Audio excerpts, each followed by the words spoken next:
Aquí comienza Gestión Solidaria. Noticias, análisis, comentarios y toda la información relacionada con el mundo cooperativo. 30 minutos con los personajes que hacen posible un mundo mejor.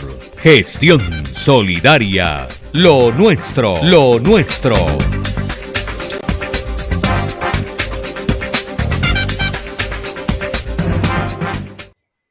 Buenos días, bienvenidos. Hoy tenemos una transmisión especial en Gestión Solidaria, un profesor universitario, analista, investigador del sector solidario colombiano. Profesor José Tomás Silva, bienvenido. Muchas gracias por atender nuestro llamado. Por fin nos pudimos comunicar. Muchas gracias. Y para nosotros es importante tenerlo acá. Queríamos preguntarle, ¿cómo ha visto estos meses de cuarentena, estos meses de encierro al sector solidario que usted tanto ha analizado, que usted tanto ha estudiado? Muchas gracias, Alfredo. Muy buen día para ti, para toda la teleaudiencia, televidencia. Un saludo muy cordial. Bueno, yo he venido siguiendo el sector cooperativo desde hace unos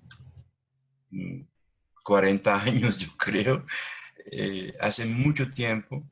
Y de verdad, hoy noto que el sector está como muy silencioso, muy callado, no se pronuncia, no dice nada. Esto también ha pasado en otras oportunidades y frente a semejante condición tan especial que tenemos ahora con esta pandemia, el sector como que no se quiere pronunciar, no ha dicho si sí, si no, si está de acuerdo con las medidas que se han tomado, las empresas en tantas dificultades, los empresarios, particularmente los pequeños empresarios, tan golpeados y el sector no dice nada, lo veo ausente. ¿Será que el sector se siente relativamente protegido en la medida que el sistema de libranzas o en la medida en que la población que está vinculada al sector solidario de alguna manera tiene una estabilidad relativamente mayor que el resto de la población? Es muy posible, Alfredo, muy probable, y yo creo que esa es una muy buena interpretación.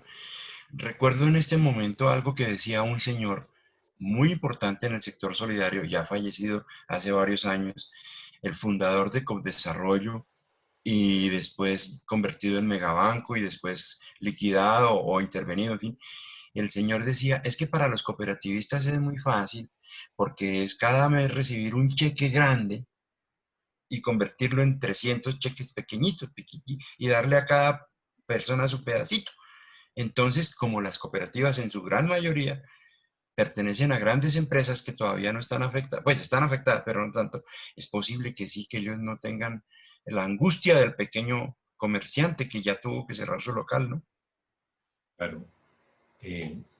La situación, al ser bastante compleja, ¿qué implicaría para el sector? ¿Qué se esperaría del sector solidario? Bueno, digamos que, ¿qué se espera para el sector solidario? Yo creo que lo mismo que para todos los seres humanos, que esta situación nos dé un resultado muy catastrófico en términos económicos. O sea, que los, los ingresos de todos, absolutamente todos, salvo tal vez los pensionados, se caigan definitivamente por mucho tiempo. ¿Y qué esperaría una persona del común, del sector solidario? Yo creo que aquí hay que sacar esos fondos ingentes de solidaridad, de educación, muchos fondos sociales que tienen las cooperativas quieticos o dispuestos para los paseos de los gerentes, a los viajes de los gerentes, que los saquen y se los entreguen a los dueños, verdaderos dueños de esos fondos, que son los asociados de las cooperativas. Hay quienes advierten que esos fondos y todas esas cuentas están muy regladas, que hay una supervigilancia por parte de los organismos de control que tienen casi que maniatadas a las administraciones. ¿Usted comparte esa visión? No, no señor. Los controles en Colombia son controles, están en los libros. Cuando apareció la superintendencia, esta superintendencia que conocemos hoy, que apareció comenzando este siglo, apareció porque había una inmensa duda, una duda gigantesca de lo que había pasado en el finales del siglo pasado con los dineros del sector solidario. Entonces, en el gobierno de Pastrana, eh, el ministro Juan Camilo Restrepo crea la Comisión de la Verdad para investigar qué era lo que había pasado. En esa época se perdieron, él dijo, lo dijo y está escrito, 2 billones, con B grandota, 2 billones de pesos se perdieron. Y entonces el gobierno lo único que atinó es a decir, ese Departamento Administrativo Nacional de Cooperativas llamado DANCOP, eso no sirve para nada, cambiémoslo, y crearon la superintendencia con el fin de vigilar, vigilar. Y la superintendencia lo que hace es sacar circulares. Y los cooperativistas son bastante inteligentes y saben cómo hacerle el juego a las circulares. Esos fondos siguen estando en las tesorerías de las cooperativas, a disposición de los gerentes, y la superintendencia saca circulares y los gerentes tienen su buen contador y un tributarista que les hace la contabilidad y listos. Y yo no creo que haya. La vigilancia pues sí existe en el papel, como en en este país la vigilancia sí existe, claro que existe, pero en el papel. Claro. ¿Cuestiona usted a las administraciones en el sentido de que ellas están protegiendo unos recursos que están bajo la denominación de cuentas, por ejemplo, para educación o para algún tipo de fomento, pero esas cuentas no se ejecutan realmente para lo que son? Cierto, muy cierto. Mire, Alfredo, el Fondo de Educación, que lo han intervenido 30 veces, bregando a ver cómo les hacen a las cooperativas tomar conciencia, pero es que como decía el profesor Antanas Mocus, la conciencia del ser humano no se cambia por decreto. No saquen más resoluciones, no saquen más decretos, no, no, no, no. La educación han tratado de intervenirla de mil maneras y entonces que el Fondo de Educación toca ahora pasárselo. No, no, no, no, no, eso no es por decreto, es realmente haciendo educación, tratando de concientizar, de llegar a la mente, al corazón, a la actitud de los dirigentes cooperativistas, cómo podríamos cambiar esto y hacer que el Fondo de Educación, que es muy importante, se invierta en formar conciencias, en formar personas, en formar seres humanos que piensen en los demás, que con el corazón sean capaces de entregar parte de su vida, de su vocación de servicio a los otros. No, mire, Alfredo, pueden haber 30.000 resoluciones. No, repito la frase del doctor Mocus, la conciencia no se cambia por decreto. Podemos sacar un decreto que a partir de mañana los dos nos vamos a volver decentes. No es cierto. Si uno no tiene formación, si no tiene instrucción, si no tiene capacitación, no va a pasar nada. Sigue siendo lo mismo de los años 90, que fue la debacle del sector solidario. El sector solidario sería más sólido si la base social tuviera más formación en cooperativismo. Mucho. O esas 20 horas son suficientes. Dios mío, qué pena decirlo. Ay, sí, creo que se la puse muy fácil, pero era para que resbalara en esta cáscara de plátano. En 20 horas, ¿qué le pueden decir a uno? Y además esas 20 horas adornadas con un coctelito, adornadas le regalan al asociado una toalla, una gorra y un maletín, y en eso se va. Y al instructor de cooperativismo le pagan 200.000 pesos de un proyecto que duró 20 horas y que vale 7, 8, 10 millones de pesos, que se van en camisetas, en gorras, en toallas, en maletines, y la instrucción queda en esas 20 horas medianamente armadas. Yo sí creo que eso no es así, de verdad, eso no, qué pesar, qué tristeza, y duele en el alma saber que sí, claro que hemos pagado miles de millones de pesos porque los fondos de educación valen mucha plata, mucha es mucha. Profe, si hay que hacer un pensum para complementar esas 20 horas que apenas serían como el índice, ¿por dónde debería meterse el sector solidario a hacer educación quien tuviera conciencia de hacer esa educación?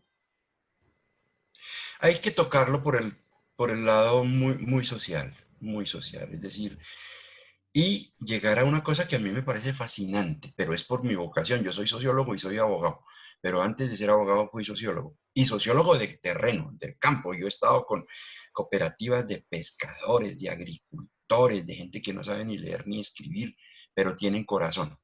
Lo que habría que entrar es por la filosofía, por la doctrina del, iba a decir la doctrina del derecho, pero por la doctrina del cooperativismo. Eso que dicen los grandes doctrinantes, mire, hay que hacer solidaridad, esfuerzo propio, ayuda mutua, compasión por el otro. Allá hay que llegar, mire, hay que hacer no 20 horas, sino 200 horas de compasión por el otro, de sentido de pertenencia, de que la cooperativa de verdad nos pertenezca a todos y que todos podamos opinar. Yo empezaría por algo que ya ni siquiera está de moda, que es la filosofía cooperativa. Y en esta situación donde la gente, como usted lo advierte, va a perder parte de sus ingresos, va a perder sus empleos, donde mucha gente, así esté en una situación relativamente segura, pues siempre tiene un familiar que está en dificultades y ahora un salario está ayudando al hijo mayor que tiene los nietos, al sobrino, a la señora vecina. ¿Cómo ayudar ahí? ¿Cómo hacer un plan de formación para llegar a toda esa comunidad? ¿Qué otros planes de educación necesitaría? Mira, Alfredo, eh, el cooperativismo como lo conocemos hoy, pues es una transformación de lo que ha venido siendo en los últimos años, pero nació en una situación de dificultad.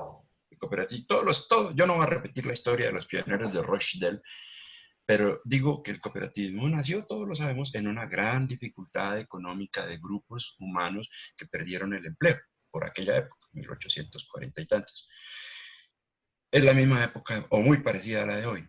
¿Y qué hicieron esas personas? Juntarse, unirse, agarrarse. Ahí no había ni legislación cooperativa, ni superintendencia, nunca existió. ¿Qué hicieron? Juntarse, unirse, abrazarse, armar grupos, armar el parche, armar un combo y decir, oiga, hermano, ayudémonos, por favor, mire, yo no tengo con qué desayunar hoy. Esos 28 pioneros montaron una tiendita porque era lo único que tocaba hacer en ese momento, una tiendita para que les vendiera, entre ellos venderse más barato, tal vez comprarle a los proveedores. Es unirse, juntarse, abrazarse, cobijarse, con sentido humano de solidaridad. Eso deberían enseñarnos a nosotros los profesores de cooperativismo. En este momento, y la pregunta se la hacía a otro invitado la semana anterior, la ASI cumple 125 años y él advertía que estamos en una casi que cuarta crisis del cooperativismo durante la historia del cooperativismo, en casi estos 200 años de cooperativismo. ¿Usted entonces la percibe? El cooperativismo se está transformando tanto en su actividad financiera que está olvidando esa esencia, es lo que ha venido usted repitiendo durante estos minutos.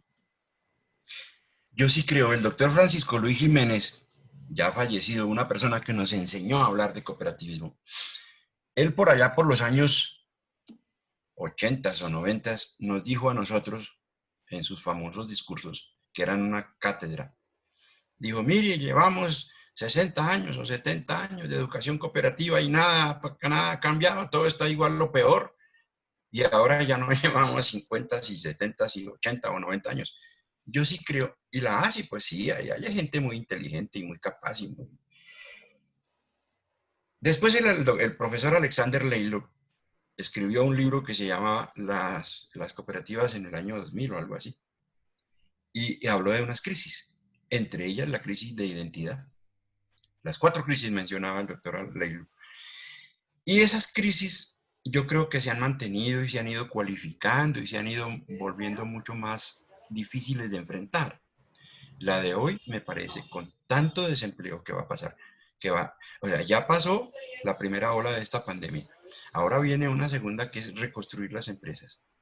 ¿Qué va a pasar allí? Por ejemplo, empresas tan poderosas que tuvieron que cerrar, todas las empresas del sector aeronáutico o las de aviación, no sé cómo se dirá eso, las grandes empresas, por decir Avianca o Latam, no sé qué, esas empresas tenían cooperativas, fondos de empleados. Y esas empresas se quedaron sin ingresos y los empleados se quedaron sin ingresos y esos fondos y esas cooperativas van a estar muy afectadas. La pregunta es, ¿qué hacemos? ¿Qué vamos a hacer? Hay que reconstruir de cero, como el ave Fénix, renacer de cero, pero con solidaridad y educando a la gente para que nos ayudemos en semejante crisis. Tomando un poquito de ejemplo del modelo argentino, por ejemplo, esa deuda empresarial con la liquidación de los trabajadores se podría renegociar, donde los trabajadores podrían llegar a tener una parte de las acciones. Hace unos años, un banco muy importante llegó a tener una acción a $1. Y en una reunión internacional de la ASI, la gente quería montar un nuevo banco cooperativo, cuando se podía comprar ese banco internacional a precio de costo y ya estaba operando, y no crear una estructura que nunca se creó y que nunca corrió. Es muy cierto porque a nosotros nos pasó igual. Cuando se produce la Ley 79 de 1988, una cosa interesantísima, que eso de hecho nosotros lo celebramos en esas convenciones financieras, en el Centro de Convenciones de Cartagena, lo celebramos muchas veces. Dijeron, ahora sí podemos tener el banco cooperativo. Y para sorpresa, no apareció el banco cooperativo, sino aparecieron 3 bancos cooperativos. ¿Por qué? Porque los dirigentes más importantes de aquella entidad, no les voy a decir los nombres, la número 1, la número 2 y la número 3, no se juntaron, no se unieron, no se abrazaron, no se cobijaron y no hicieron el banco cooperativo. Sino que cada uno dijo, no, yo hago mi banco, yo tengo tantos afiliados, tengo tanta plata. Tenían mucha plata las cooperativas, juntadas en esas 3 centrales grandes, y dijeron, yo hago mi banco porque yo quiero ser gerente y presidente de un banco. Y tuvimos incluso presidentes de banco aquí que ni siquiera eran profesionales. A uno de ellos tocó validarle, yo no sé, un diploma, pues se inventaron un diploma y se lo validaron. Pero ¿por qué armar 3 bancos, doctor? ¿Por qué? ¿Por qué no hacer uno solo? De esos 3 bancos que quedó, nada, liquidados. Banco Conal, Banco de Desarrollo, después Megabanco, y Banco el que era antes Financiacop. 3 bancos, fantástico, nos reíamos, celebrábamos, tomábamos whisky en los cócteles. 3 bancos por falta de uno, y de los 3 que quedó, 0. Perdida la plata. Y en este momento es la oportunidad de poder posicionar ese capital en la producción de nuevos capitales. Sí, señor, y yo creo que hay que hacer una cosa muy interesante que hicieron países tan pobres como Colombia en aquella época. Por ejemplo, Corea. ¿Corea qué hizo? Y el movimiento cooperativo tiene la fuerza, la tiene. Lo que pasa es que la tiene desperdiciada y la tiene atomizada, pero la tiene la fuerza. Y la fuerza económica y la fuerza ideológica. El movimiento cooperativo tiene ideología. ¿Qué es hacer? Juntarse, hacer semejante cosa tan interesante, un banco poderoso, que vaya a 2 cosas, yo creo que hay que hacer, ir con tantos recursos, pero no crear esas cooperativas de ahorro y crédito que abren sucursales y abren y abren y abren y abren y abren y abren sucursales, inauguran sucursales todas las semanas, 30 sucursales, 27 sucursales, 8 sucursales, 15 sucursales, no, hay que irse a 2 cosas. 1, invertir mucho en educación, mucho es mucho, y hacer una inversión muy poderosa en el sector agrícola, en el sector en el campo. Agropecuario. Si el sector cooperativo invirtiera en educación y en el agro, en 15 años tendríamos una Colombia nueva. Empezó usted esta conversación advirtiendo que el sector está en silencio y en un silencio sospechoso. ¿Cuestiona usted el papel de los gremios cooperativos? Totalmente, doctor. Mire, y es que nos está pasando lo que nos pasó en vísperas de la constituyente de 1991. El sector solidario nunca ha querido participar en política, y entre otras cosas porque pues sus principios dicen que tiene que ser neutral, y me parece bien, me parece válido. Pero es que una cosa es ser neutral y otra cosa es ser indiferente. Una cosa es ser neutral y decir, yo no soy los cooperativistas no son ni el partido A, B, C o D, el partido verde, amarillo, rojo, lo que sea. No está bien que cada uno sea de lo que quiera. Pero ser indiferente sí me parece muy, digamos, muy peligroso para el mundo y para el país. El sector en aquella época como no participaba y nos dábamos el lujo de no participar y no éramos ni liberales ni conservadores. En esa época había 2 partidos o 3 en este país. Eso nos hizo indiferentes. Y yo creo que hoy somos indiferentes. Indiferentes ante la realidad del país.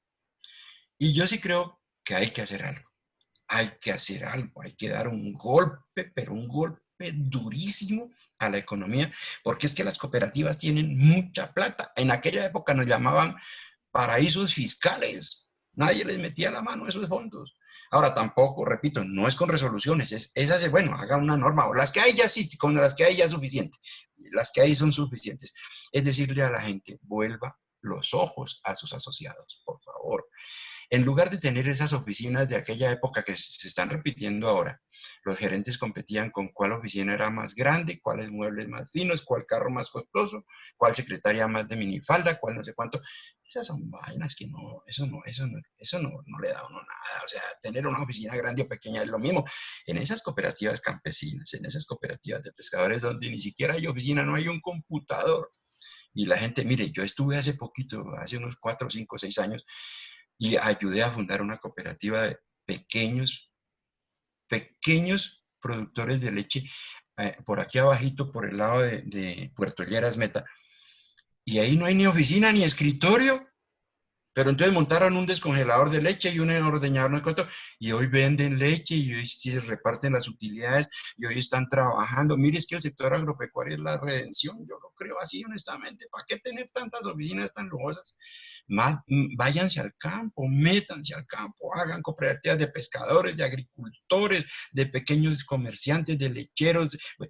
Eso, mi doctor. Y claro, si se necesita una estructura financiera, armen un banco. Hay plata. El sector cooperativo tiene toda la plata del mundo. Bueno, insisto, ¿qué falta? Falta compromiso en la dirigencia. A la dirigencia le gusta salir en las fotos, en las revistas, en los programas. Y la dirigencia cooperativa, voy a decir una cosa, yo no sé si esta vaina tocará después de editarla o qué. No, no lo voy a editar. Doctor, mire, con el pesar del alma me pongo la mano en el corazón para decirle lo siguiente. 3 de los dirigentes más importantes, presidentes de la Confecop de hace unos años, están o presos o huyendo. Voy a decir los nombres para que no digan que estoy hablando carreta. Estoy hablando de Carlos Palacino, estoy hablando de Jorge Moreno y estoy hablando del doctor, bueno, que está en la picota, que fue presidente de Megabanco, Melo, el doctor Melo. 3 de los dirigentes José más Luis Melo. importantes. Oh, exactamente. Por Dios, eso es un síntoma.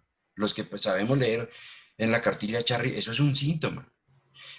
Luchamos por la blancura de la paloma más blanca y mire, la dirigencia Claro. está metida en el cuento de atesorar para ellos. No, está bien que se ganen unos buenos. A mí el tema de que Palacino se ganaba 90 millones de pesos, a mí no me incomoda. Que se gane 100, pero que trabaje para la gente, no para la familia de él. Aquí pasaron cosas, doctor. Mire, mi tesis de grado de abogado, yo me gradué de abogado hace muy poco. Mi tesis recoge el tema de la famosa crisis de los 90. Y hay nombres, y hay investigaciones, y hubo gente presa, y en la Fiscalía 186 de Bogotá, la Fiscalía oye, pero por Dios, pero es que coge la plata, esa es plata ajena, doctor, esa es plata ajena. Oiga, profesor, tenemos 2, 3 minutos más. Usted ha sido bastante directo, ha puesto el dedo en la llaga. Y mucha gente decía estas cosas, pero no las decía en público. Pero usted se ha atrevido a decirlas. Regálenos un mensaje final para que quede abierta la invitación y vuelva dentro de algunos días, creemos un grupo, un gran debate como ustedes lo han propuesto, y contemos desde diferentes orillas los que estén a favor y los que estén en contra sobre estas posiciones. Regálenos ese mensaje final. Mire, mi doctor Alfredo, el mensaje es que hay que seguir creyendo en el sector cooperativo, en la doctrina cooperativa y en la técnica cooperativa. Hay que seguir creyendo. El modelo no ha fallado. En unas reuniones en la Cámara de Comercio hace unos años me decían, ese modelo no sirve, ese modelo falló. No falló el modelo, fallaron las personas. los seres humanos que pusimos al frente de esas cooperativas. Yo digo, el mensaje es fe en la doctrina cooperativa. Hay que volvernos sacerdotes de la doctrina cooperativa. Hay que creer en el sector cooperativo. Hay que creer en la solidaridad, en el apoyo, en la ayuda mutua. Hay que hacerlo. Profesor Silva Morantes, muchas gracias. A usted, muy amable. Ahí está. Va a volver, ¿no? Tiene que volver porque vamos a hacer un debate con todo esto que está planteado. Claro, mi doctor. Y yo al debate le salgo desde las 6 de la mañana a donde me pongan, en el terreno que me pongan. Y le saco toda mi biblioteca, mire. Y esta y muchas más, como abogado y como sociólogo. Le salgo al debate porque hay que hacerlo público, hay que ir y mire, no, ¿en qué estamos fallando? En esto y esto. Pero hay que tener, voy a decir una frase que no es nuestra, es de los militares. Sí. Pero hay que decir, hay que tener fe en la causa. Muy bien, ahí está. Es el profesor José Tomás Silva Morantes, que nos ha atendido el día de hoy. Planteamientos bastante interesantes de cómo está el sector y las posibilidades que tiene el sector solidario en medio de esta dificultad, que han aflorado en medio de la dificultad, pero que se venían hablando en los corredores. Muchas gracias, profe. A usted mismo. Muchas gracias a usted.